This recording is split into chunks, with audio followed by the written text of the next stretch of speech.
¿Qué significa pensar?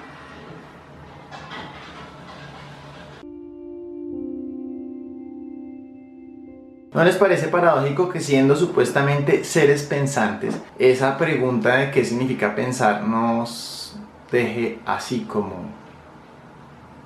¿what?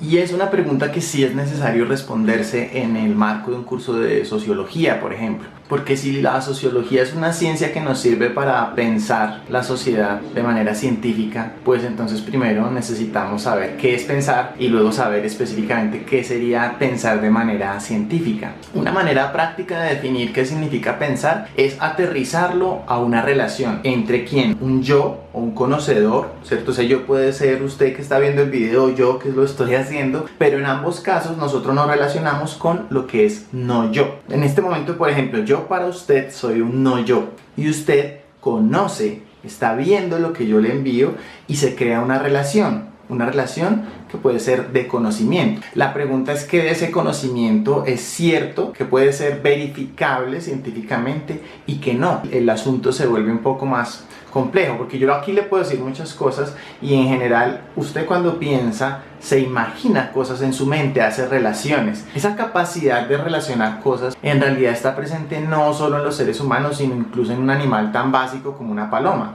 que puede tener un cerebro muy chiquitico, pero ya en esa cabecita, cuando ve que pasa algo en su entorno, por ejemplo, puede ver que aparece comida en su jaula y a la vez puede ver que casualmente, no causalmente, sino casualmente, cuando apareció la comida en su jaula, estaba aleteando.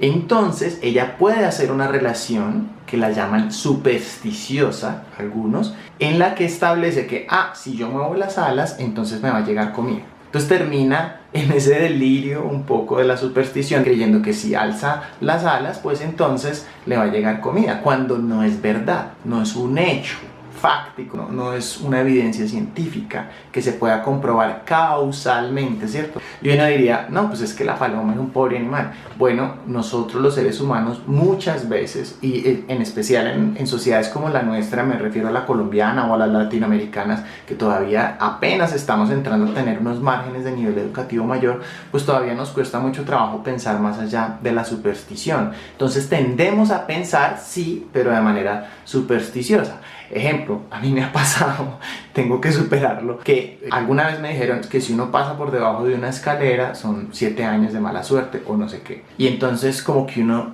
no sabe de dónde sale eso, pero uno le queda ahí como sonando la asociación, ¿no? A la manera de la paloma y le da miedo. Esa actitud supersticiosa pues tiene un efecto psicológico dentro de uno pues que lo lleva a tener miedo si va en contra de lo que cree. Y aquí es cuando sí se necesita marcar una diferencia con lo que sería el pensamiento científico, porque este supone que dejemos de ser dogmáticos, es decir, que dejemos de estar convencidos de lo que creemos, que podamos abrirnos a ponerlo en interrogantes. Entonces en el caso de la escalera, es decir, venga, ¿qué tal que estemos equivocados quienes hemos creído en esa superstición, la llamaremos ahora? Y un asunto paradójico es que esa necesidad de tener un pensamiento menos dogmático es especialmente importante en la academia, porque los académicos tendemos a ser muy arrogantes, tanto los profesores como los estudiantes, cuando entramos a una universidad y creemos que entonces ya nos la sabemos todas, ¿no? Que lo que decimos es verdad, porque sí, porque somos nosotros. Una referencia a este problema de los académicos arrogantes que creen que son dueños de la verdad, pues la plantea un breve cuento anónimo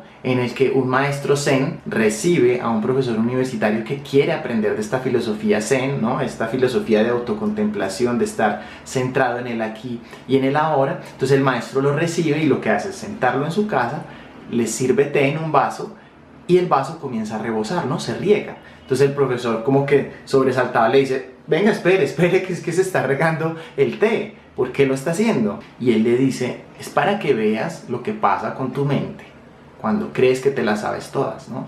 A veces creemos que el conocimiento es un vaso lleno, ¿no? Yo me lo sé todo. Y resulta que eso es justamente lo opuesto a la sabiduría. La sabiduría implica esa apertura, ¿no? que mencionaba Sócrates en la antigua Grecia, en una frase como, solo sé que nada sé, que suena como, ay, si no sabe nada, pues ¿qué me va a enseñar? Pero fíjense la paradoja, Sócrates allí nos estaba enseñando qué significa pensar. Yo no puedo comenzar a hacer algo si ya lo estoy haciendo? Es decir, si yo ya estoy pensando, no puedo comenzar a pensar. ¿Me explico? El pensamiento debe comenzar no tanto por afirmaciones como yo ya sé esto, sino al contrario, yo no sé, bueno, entonces voy a conocer. Ese conocer científico entonces no va a ser un proceso de acumular y acumular, ¿no? Como llenar el vaso de té, sino más bien estar abierto a quitarle las capas a esa realidad que quién sabe si algún día vamos a llegar a su esencia. Pero decía Karl Popper, lo máximo que podemos hacer es imaginar un poco sí como la paloma, venga, ¿será que es cuando aleteo que me llega la comida? Pero a diferencia de la paloma, no quedarnos ahí como en ese loop eterno, sino descubrir a través de una observación, de salirnos de esa caja en la que está cerrada la paloma para ver desde una perspectiva más amplia, desde mundos que yo no conozco. Y como dice Karl Popper, ¿quién dijo que todos los cisnes son blancos? Puede que haya un cisne negro. No es que sepamos que todos los cisnes son blancos, sino que aún no conocemos quizás otras excepciones, y entonces la actitud científica será esa permanente curiosidad por descubrir lo que no sabemos. ¿Y esto para qué le puede servir a un publicista? Pues imagínense ustedes, a un publicista le interesa conocer qué piensan, qué sienten y qué desean sus públicos, bien sea para comprar un producto o un servicio, pero también para cambiar una idea.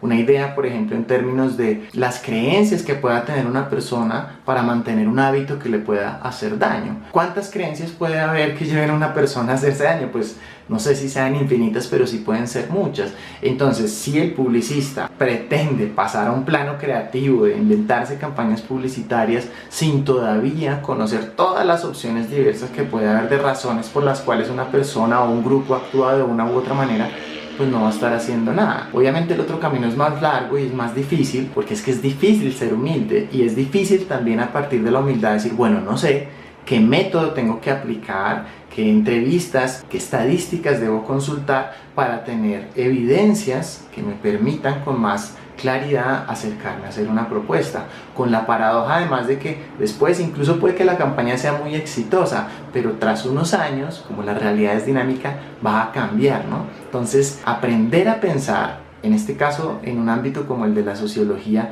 pues es una habilidad esencial para un publicista, tanto en términos de sus habilidades profesionales, pero además en términos de sus calidades humanas. Va a ser más fácil trabajar con una persona humilde que con una persona que cree que se las sabe todas.